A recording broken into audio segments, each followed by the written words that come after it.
Hello, yes, Delight Channel, another episode. And this week, what are we doing? We are continuing our conversation around conflict management, in which we are focusing on emotional intelligence. Last episode, we introduced the 4 strands of emotional intelligence. And what are those? Self-awareness, self-management, social awareness, and relationship management. And we dwelt a bit on self-awareness. The landing point last video, and if you miss it, please watch because it's connected, was to say between action and outcome, there is always a window of choice, the window where emotional intelligence resides, in which you need to choose whether you are going to respond or react.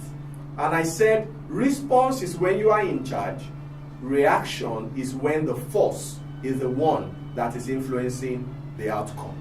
Now, I also said last week that the major thing that plays in that window is your ability to make the distinction between what is fact and what is feeling.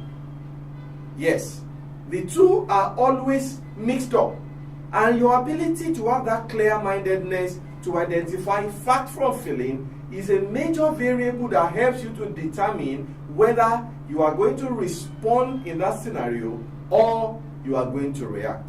Watch this short clip, and then I'll come back and then I'll debrief facts from feelings, as you are going to see in a minute. See you in a bit.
How was that?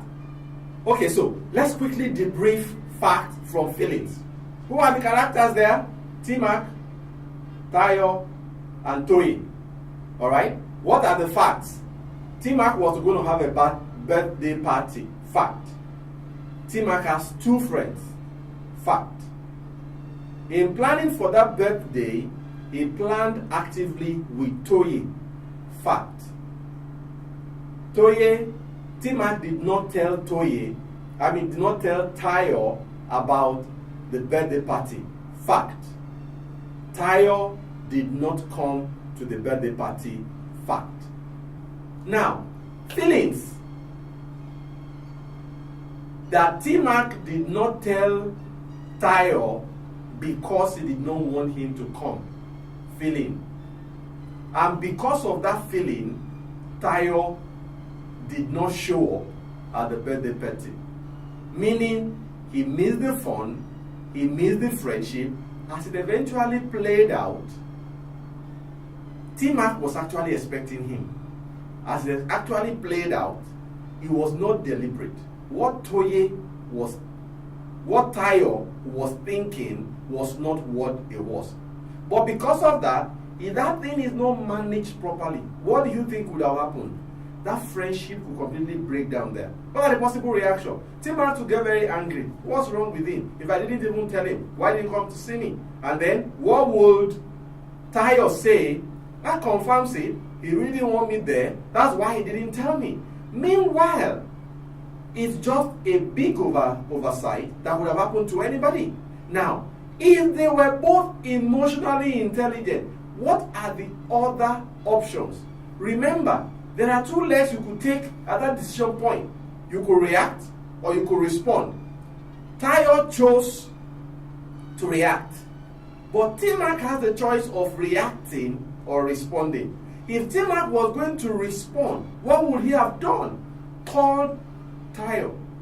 Explain to him, I'm sorry, it wasn't deliberate, it was an oversight, I regret you not being there, that's why he made me ask, and try to make up one way or the other with Tayo so that the friendship can be restored.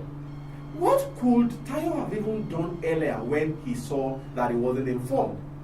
One option is to have said, okay, could it be that this was an oversight?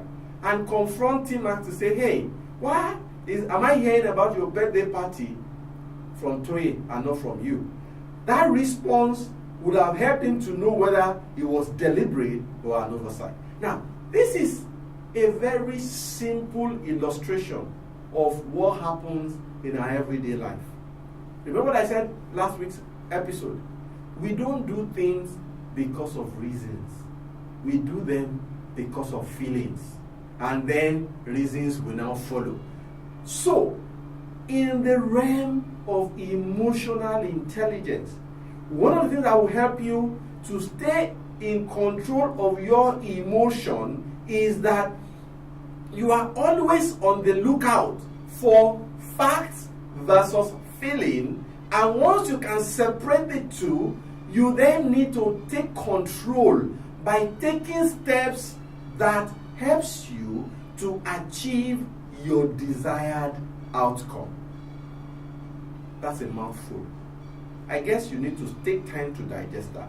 But in summary, what we are saying is that between action and outcome, there is that window for decision, and in that window for decision, what you should do is to try and separate feelings from facts, and based on what you find, you take the course of action that leads you to the outcome that you want.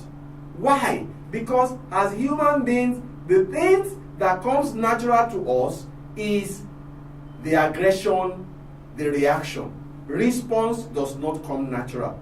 It is something you have to learn. And how do you learn it? What are the steps that leads you to this journey? Because believe me, what we've been talking about right now is like watching a goal scored in a football match in super slow motion. We have reduced all these stories I've been telling you over the last 5-7 minutes. In reality, happens within 15 seconds, 10 seconds.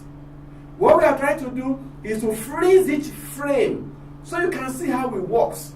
Therefore, if you will become emotionally intelligent, it is not just going to happen because you've heard this or because what I'm saying makes sense to you.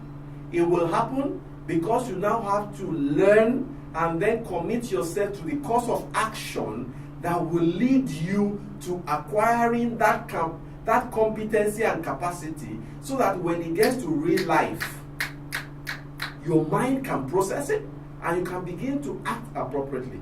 It will interest you to know that statistics and survey has shown that whether it's about earning money, whether it's about keeping jobs, whether it's about excellent performance in job, emotional intelligence has been found to be a major differentiator. It's a skill you need to pay attention to.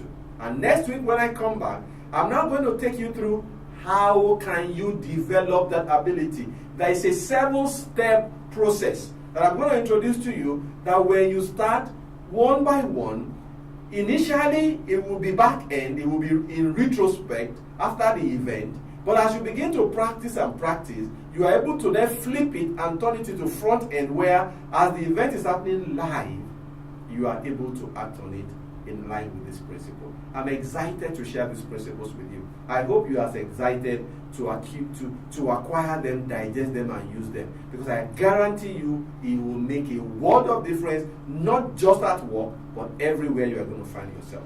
Thank you for making the date again this week. T-Mac is still my name, and I hope to see you next week as we take the conversation forward. Never forget that all I'm trying to do is what? Make a little difference. Thank you once again, and make it a date with me next week. Bye.